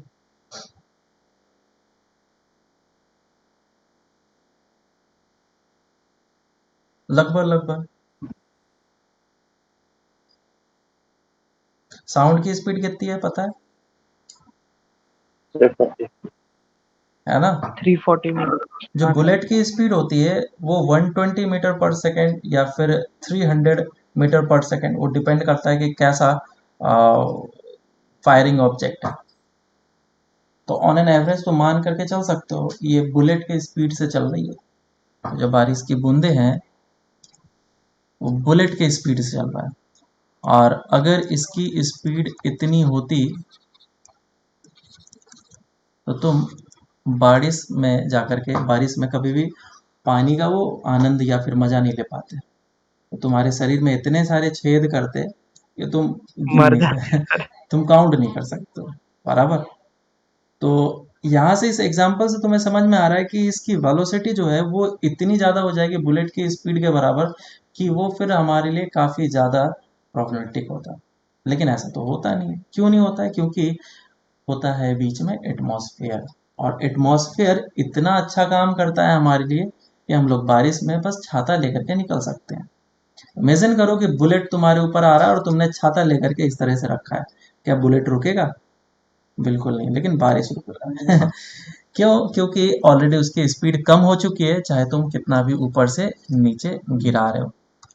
सो यहाँ पे जो काम आता है वो ड्रैग फोर्स का काम आता है। और वो ड्रैग फोर्स बोल रहा हूँ, विस्कस फोर्स जो भी ऊपर मैंने अभी लिखा वो काम आता है। और वो लगते लगते लगते किसी भी ऑब्जेक्ट के ऊपर उसके ऑब्जेक्ट की वेलोसिटी कांस्टेंट कर देता है। ये ऊपर की डायरेक्शन में एयर रेजिस्टेंस फोर्स जिसको हम लोग बोलते हैं जनरली, वो विस्कस फोर्स है। तो विस्कस फोर्स इसके ऊपर लगेगा, विस्कस फोर्स लगेगा। और विस्कस फोर्स फाइनली लगते लगते ऐसा कर देता है कि इसकी वेलोसिटी जो है वो नीचे की डायरेक्शन में कांस्टेंट हो जाती है। और जिस कांस्टेंट वेलोसिटी से ये नीचे की डायरेक्शन में मूव करती है उसे हम लोग टर्मिनल वेलोसिटी बोलते हैं। समझ में आ रहा है क्या? टर्मिनल वेलोसिटी क्या बोलेंगे? कि जिस कांस्टेंट स्पीड से, ठीक है, जिस कांस्टेंट स्पीड से जो भी ऑब्जेक्ट है फ्लूइड के इनसाइड मूव कर रहा है, कांस्टेंट स्पीड से मूव कर रहा है, उसे हम लोग टर्मिनल वेलोसिटी बोलते हैं। और जब हम लोग वाटर का टर्मिनल स्पीड निकालते हैं, जो रेन ड्रॉप्स हैं, उसके लगभग 10 मीटर पर सेकेंड आता है। Terminal speed of raindrop is 10 meter per second approximately. 10 meter per second मतलब कितना हो गया? किलोमीटर पर आवर में निकालो, 0.01, है ना? और हम लोग कितने किलोमीटर, हाँ। है ना, हम लोग दौड़ लेते हैं कितने किलोमीटर की स्पीड से, तुम्हें पता है। खैर ये सब तो चीज़ें आगे की बात है। एक मैंने तुम्हें छोटा सा एग्जांपल दे दिया कि किस तरीके से ये जो विस्कस फोर्स है अप्लाई करके टर्मिनल वेलोसिटी में कन्वर्ट कर देता है। तो इसी को वापस हम लोग स्टडी करने जा रहे हैं। मान लो कि जो वाटर ड्रॉपलेट्स है वो नीचे की डायरेक्शन में गिरना स्टार्ट कर रहा है और जस्ट वो फॉर्म हुआ और नीचे की डायरेक्शन में गिरना स्टार्ट किया। तो इस समय कौन कौन से इस पे के ऊपर फोर्सेस लगेंगे? बताओ मुझे, कौन कौन से फोर्सेस लगेंगे? mg। और एम जी, एक तो एम जी लगेगा, बिल्कुल सही। और कौन सा फोर्स लगेगा? और जो भी फ्लूइड के इनसाइड है वो उस पर बाइंसी फोर्स लगाएगा, है ना? ये इसके ऊपर क्या लगाएगा? हाँ। Buoyancy force at T is equal to zero, जब इसकी वेलोसिटी थी जीरो। ठीक है, फर्स्ट इंस्टेंट पे। तो इस पे ये सारे फोर्सेस लगेंगे और इसकी वेलोसिटी अभी 0 है, तो नेट फोर्स कितना हो जाएगा, F net will be equals to M G minus of F P buoyancy force. और इसी को हम लोग मास इंटू एक्सेलरेशन के बराबर करेंगे, और एक्सेलरेशन जो होगा इस समय नॉट इक्वल्स टू 0 है, और एक्सेलरेशन जो है वो भी नीचे की डायरेक्शन में है, बिल्कुल सही। तो वेलोसिटी क्या करेगी, इंक्रीज करेगी। So velocity will increase. मैं इसको बहुत ही अच्छे तरीके से बता रहा हूँ, धीरे धीरे करके समझते जाना, क्योंकि बाद में इस पे क्वेश्चन करेंगे। कुछ टाइम के बाद इसकी वेलोसिटी बढ़ गई और नॉट इक्वल्स टू 0 है, तो ये जो लिक्विड है, इस लिक्विड ड्रॉप पे जो भी रेन ड्रॉप है उसके ऊपर mg तो अभी भी लगेगा ही लगेगा, और ऊपर के डायरेक्शन में बायंसी फोर्स तो लगेगा ही लगेगा। बायंसी फोर्स को मैं ऐसा कर लेता हूँ कि इस तरफ लेकर के आ जाता हूँ, माइनस ऑफ एफ पी, और एक और एक्स्ट्रा फोर्स लगेगा इसके ऊपर, वो कौन सा होगा, ड्रैग फोर्स। अब क्योंकि इसके पास वेलोसिटी आ चुका है, तो एक विस्कस फोर्स लगेगा। मैं बार बार ड्रैग फोर्स बोल दे रहा हूँ, समझ जाना, विस्कस फोर्स है वो। तो इसके ऊपर एक विस्कस फोर्स लगेगा, और विस्कस फोर्स क्यों आया, क्योंकि इसकी वेलोसिटी अभी 0 नहीं है। तो इस पर नेट फोर्स कितना होगा, net force will be equals to M G minus of F B minus of F V, है ना, ये होगा। तो क्या अभी एक्सेलरेशन 0 है क्या, नहीं, एक्सेलरेशन इज नॉट नहीं। Equals to 0। एक्सेलरेशन अभी भी नीचे की डायरेक्शन में है, और एक्सेलरेशन अगर नीचे की डायरेक्शन में है लेकिन पहले से कम है ना, तो ए डैश मैं बोलूंगा, और ए डैश क्या है, इज लेस देन ए। तो इसकी वेलोसिटी फिर से बढ़ेगी, so velocity will increase, velocity बढ़ेगी इसकी, ठीक है, और बढ़ा, थर्ड कर दिया, और इधर पहुंच गई इसकी वेलोसिटी वी डबल डैश, मान लो ये वी डैश था, अब इसकी और वेलोसिटी बढ़ी। तो वेलोसिटी बढ़ेगा तो विस्कस फोर्स बढ़ेगा या घटेगा, हम्म, बढ़ेगा। बढ़ेगा। तो पहले जो विस्कस फोर्स लग रहा था, इस बार उससे ज्यादा विस्कस फोर्स लगेगा। तो ऊपर के डायरेक्शन में ये जो विस्कस फोर्स लगा उसका मैग्नीट्यूड बढ़ चुका है, क्योंकि वेलोसिटी बढ़ चुकी है। तो इसको मैं अगर ए डैश बोलूँ, और नेट फोर्स अभी फिर से कितना लिखूंगा मैं, which will be M G minus of F P minus of F V double dash, इसको एफ डैश कर लेता हूँ अगर मैंने डैश बोला तो एक्सलोरेशन क्या होगा, नॉट इक्वल्स टू 0, अभी भी 0 नहीं हुआ है, लेकिन इस बार जो एक्सलोरेशन है वो मैग्नीट्यूड में और कम हो चुका है, तो वेलोसिटी क्या होगी, और बढ़ेगी, वेलोसिटी और बढ़ेगी। वेलोसिटी कब तक बढ़ेगी, वेलोसिटी तब तक बढ़ते जाएगी जब तक कि इसकी वेलोसिटी कांस्टेंट नहीं हो जाती है। एक टाइम ऐसा आएगा जिस समय इस लिक्विड के ऊपर नीचे के डायरेक्शन में जितना फोर्स लग रहा है, एग्जैक्टली उतना ही फोर्स विस्कस फोर्स लाएगा, क्योंकि इसका वैल्यू क्या होता है, 6 पाई ईटा आर वी होता है। तो क्योंकि वेलोसिटी बढ़ते जा रहा है, एफ वी भी बढ़ते जा रहा है, और इसके कारण से एक टाइम ऐसा आएगा कि इसका मैग्नीट्यूड जो है वो इसके बराबर हो जाएगा, तो उस समय एक्सेलरेशन हो जाएगा 0। तो अब हो चुका है एक्सेलरेशन 0, और जब एक्सेलरेशन 0 होता है तो वेलोसिटी कांस्टेंट होती है, हमें पता है। तो ये हो गया वेलोसिटी कांस्टेंट, और इसी कांस्टेंट वेलोसिटी को हम लोग टर्मिनल वेलोसिटी बोलते हैं, टर्मिनल वेलोसिटी। तो यहाँ पे अब नेट फोर्स कितना हो जाएगा, 0। So net force will be equals to M G minus of F B minus of F V buoyancy force, which is equals to 0। So acceleration is equals to 0 and velocity will be constant। मेरी बात समझ में आई क्या, बोलो। हाँ sir. हाँ, अब formula मुझे डिराइव करना है कि टर्मिनल वेलोसिटी का फॉर्मूला क्या होगा। तो ये जो मैंने अभी लिखा ना नेट फोर्स जीरो, उसी समय टर्मिनल वेलोसिटी आएगी। बस इसी को सॉल्व करना है कोई भी केस के लिए, चाहे तुम किसी भी बॉल को एक टैंक के अंदर छोड़ दो तो वो नीचे जाएगा तो उसके पास भी टर्मिनल वेलोसिटी पहुंच जाएगी।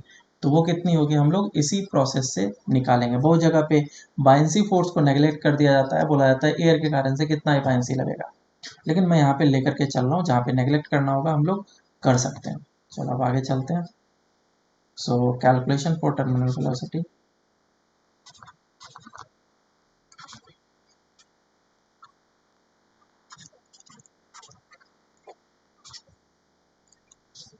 सो नेट फोर्स जब ज़ीरो हो जाएगा उस समय इसके टर्मिनल वेलोसिटी आ जाएगी। नेट फोर्स ज़ीरो करने का मतलब M G minus of F B minus of F V is equal to zero, implies M G minus of F B is equal to F V. अब सभी के values वगैरह हम लोग पुट कर लेते हैं। जो एम जी है मास, मास कितना हो जाएगा वॉल्यूम इनटू डेंसिटी। जो भी मतलब कि बॉल होगा या फिर ड्रॉप है वो पूरा का पूरा कंप्लीटली इमर्स्ड है, तो वॉल्यूम डिस्प्लेस कितना करेगा जितना उसका टोटल वॉल्यूम है उसी के बराबर।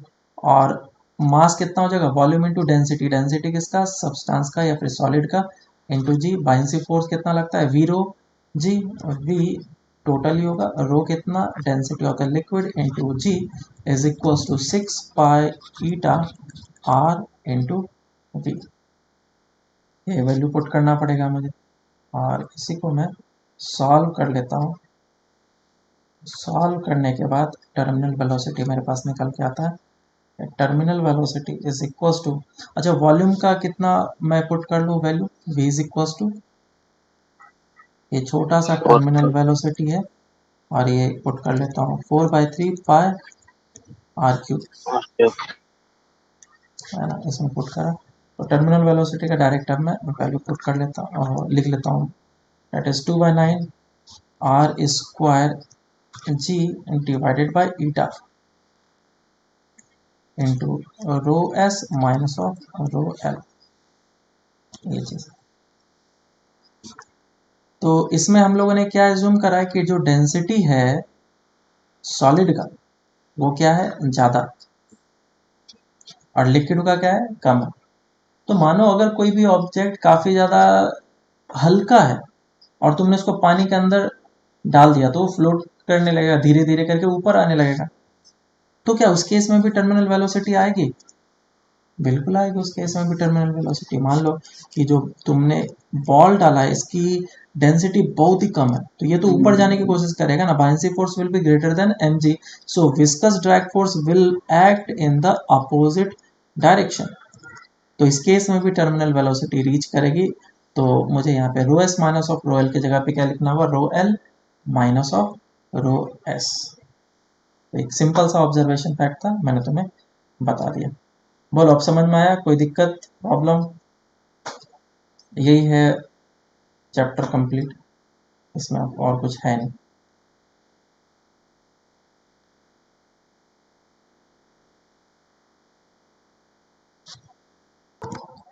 तो जैसे एयर बबल का एग्जांपल हम लोग इसमें ले सकते हैं। एयर बबल क्या होगा, ऊपर जाने की कोशिश करेगा तो उस केस में जो ड्रैग फोर्स होगा वो नीचे की डायरेक्शन में लगेगा। चलो तो हम लोग क्वेश्चन करते हैं। कुछ क्वेश्चन दिया गया है, बोला कि एक स्फेरिकल बॉल है जो कि मूव कर रहा है विद टर्मिनल वेलोसिटी, ठीक है, इनसाइड ए लिक्विड। बोला गया determine the relationship,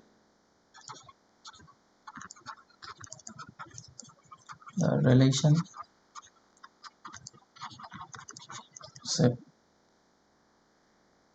of rate of heat loss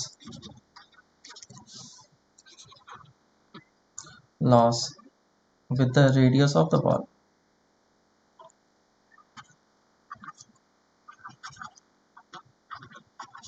of the ball, ठीक है। ये फ्लूइड के अंदर ये टर्मिनल वेलोसिटी से मूव कर रहा है। सॉल्व करो।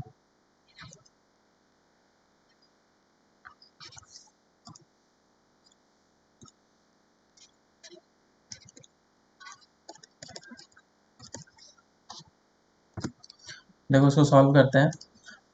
जैसे कि देखो रेट ऑफ हीट लॉस मतलब कि एनर्जी का लॉस हमसे मांग रहा है, तो तुम्हें बेसिकली क्या मांग रहा है, पावर। और पावर क्या होता है, rate of change of energy या फिर rate of change of heat, जो भी बोल सकते हो, लॉस या गेन दोनों का। तो पावर इज इक्वल टू होता है force into velocity.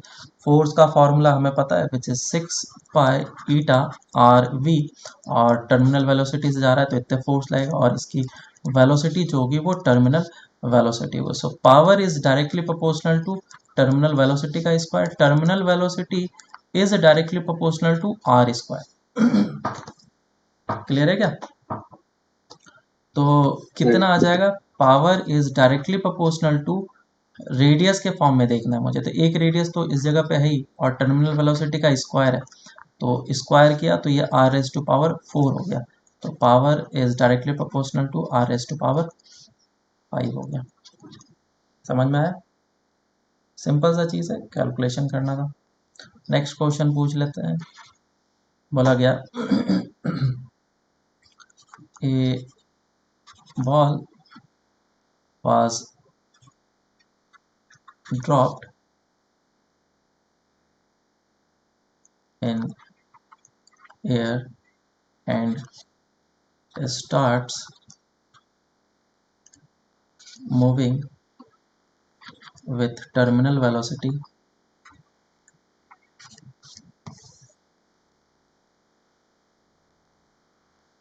of v naught. Then find the acceleration of the ball if it is moving with half of the terminal velocity.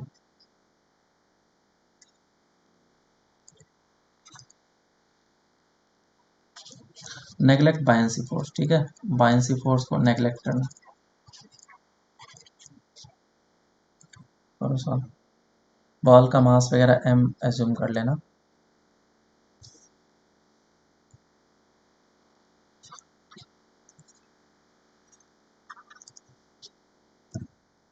तो क्वेश्चन काफ़ी सिंपल है, logical है, लेकिन जब टर्मिनल वेलोसिटी से move कर रहा था तो उसके पास बायंसी फोर्स नहीं लग रहा है, सिर्फ विस्कस फोर्स लगेगा, तो वो कितना होगा, 6 pi eta R V not, और नीचे की डायरेक्शन में लगेगा एम जी। और अभी नेट फोर्स कितना होगा, ज़ीरो, क्योंकि टर्मिनल वेलोसिटी रीच कर चुका है, तो हम लोग बोल सकते हैं that M G is equals to F V. बिल्कुल सही।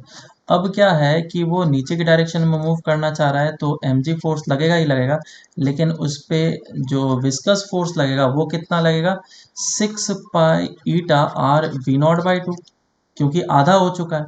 वेलोसिटी उसने बोला है ना कि आधा है, तो आधा है, तो अब इसकी टर्मिनल वेलोसिटी कितना होगा, ये मैंने डैश लिखा है, तो इसके फॉर्मेट में लिखेंगे तो ये जस्ट आधा होगा, बराबर। तो हम लोग नेट फोर्स कितना बोलेंगे, F net is equals to this M G, क्योंकि अब एक्सेलरेशन नीचे की डायरेक्शन में होगा और वो ज़ीरो नहीं होगा, M G minus of F V by two is equals to mass into acceleration, और एफ वी का वैल्यू कितना है, एम जी, तो M G minus of M G by two कितना हो जाएगा, M G by two is equals to M S, acceleration is equals to कितना आ गया, जी बाई टू। ठीक है, तो ये सारी चीज़ें। एक और क्वेश्चन कर सकते हैं, एक जनरल एग्जांपल, जिसमें कि किसी भी रेन ड्रॉप का हम लोग वेलोसिटी सपोज निकालना चाहते हैं, है ना। जैसे क्लाउड्स वगैरह जो होते हैं उसके जो ड्रॉपलेट्स होते हैं साइज में काफ़ी ज़्यादा छोटा होता है, और काफ़ी ज़्यादा छोटा होने के कारण से उसकी टर्मिनल वेलोसिटी जो होती है वो बहुत ही ज़्यादा कम होती है, बहुत ज़्यादा कम। जैसे कि मान लो एक छोटा सा वाटर ड्रॉपलेट फॉर्म हुआ है और उसका रेडियस 0.0015 mm है, ठीक है, और वो एयर के अंदर फॉल कर रहा है, और कॉफिशिएंट ऑफ विस्कोसिटी जो है ईटा दे रखा है एयर का, वो 1.8 इंटू 10⁻⁻⁵ kg, ये सारी चीज़ें मीटर पर सेकेंड, ये सारी चीज़ें है ना। तो इसका टर्मिनल वेलोसिटी क्या होगा वाटर ड्रॉपलेट का, ये निकालना है। डेंसिटी ऑफ वाटर भी लेट से मैं दे देता हूँ, विच इज 1 इंटू 10⁻³ kg पर मीटर क्यूब। और डेंसिटी ऑफ एयर को नेग्लेक्ट कर लो, ठीक है, नेग्लेक्ट डेंसिटी ऑफ एयर, और जी का वैल्यू हम लोग पुट कर लेंगे, यूज कर लेंगे, जी is equal to 9.8 metre per second square. और बोला गया फाइंड टर्मिनल वेलोसिटी। तो क्वेश्चन काफी आसान है, बस फॉर्मूले में वैल्यूज को पुट करना है। इस वैल्यू को पुट करो और एक बार मुझे बताओ कि ये कितना आ रहा है। v इज इक्वल टू क्या होता है, 2/9 into R square eta R square by G into, sorry sir R square हाँ जी बाय, हाँ हाँ मैंने उल्टा लिख दिया, ये हो जाएगा R square G by eta rho S minus of rho L, ठीक है। इसमें रो फ्लूइड का डेंसिटी को नेग्लेक्ट कर दो और वैल्यूज पुट करो, और वैल्यूज पुट करके मुझे आंसर बताओ। तो जब पुट करेंगे हम लोग ये सारे वैल्यूज और उसके बाद जब इसका आंसर निकालेंगे तो ये लगभग लगभग 2.7 इंटू 10⁻⁻4 मीटर पर सेकेंड आएगा, ठीक है, जो कि काफ़ी ज़्यादा कम है, बहुत ही ज़्यादा कम। तो इसीलिए जो क्लाउड जब फॉर्म करते हैं तो वो फ्लोट करते रहते हैं, तुमने देखा ही होगा, है ना। तो इस रीजन के कारण से वो नीचे नहीं गिरते हैं, है तो पानी, पानी है तो गिर क्यों नहीं रहा, बराबर इतना पानी ऊपर कैसे जमा हुआ है, बर्फ है तो जमा कैसे है, हर एक चीज़ का रीज़न होना चाहिए। तो वो एक चीज़ है कि टर्मिनल वेलोसिटी वगैरह काफ़ी काफ़ी ज़्यादा कम होता है। जैसे कि हम लोग इसका विस्कस फोर्स का एग्जांपल वगैरह वगैरह भी देख सकते हैं कि ये विस्कस फोर्स जब लगता है उसके कारण से ही पैराशूट वगैरह काम कर पाता है। जैसे कि हमने टर्मिनल वेलोसिटी निकाला तो उस तरीके से पैराशूट वगैरह भी उसी तरीके से काम करता है। जैसे हम लोग पैराशूट वगैरह ऑन करते हैं तो इतना बड़ा सा चादर खुल जाता है ना, और ये जब चादर खुल जाता है तो इसके ऊपर ड्रैग फोर्स लगता है। कल्पना चावला को जानते हो क्या, कल्पना चावला, है ना, उसका एक्सीडेंट हुआ था ना जब वो स्पेस में एक्सप्लोड कर गया था।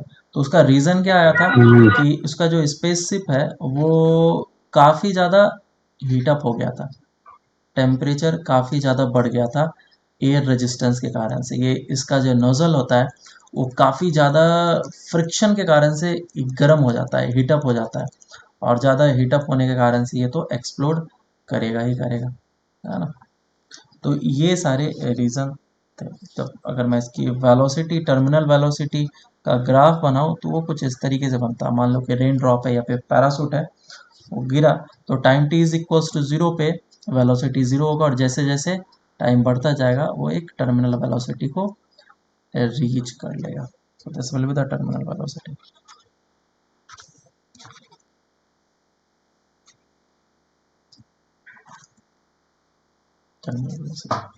तो काफ़ी अच्छा चैप्टर है, मतलब कि काफ़ी रिलेट कर सकते हो। और थ्योरी के हिसाब से देखो तो बस तुम्हें 2-3 फॉर्मूले याद रखने हैं। पहला न्यूटन्स ड्रैग फोर्स, दूसरा 6π/r/v, और तीसरा टर्मिनल वेलोसिटी। बाकी थ्योरी है, बस इतना सही है। चलो ठीक है, फिर बाकी हम लोग नेक्स्ट क्लास में इलास्टिसिटी हम लोग देखते हैं।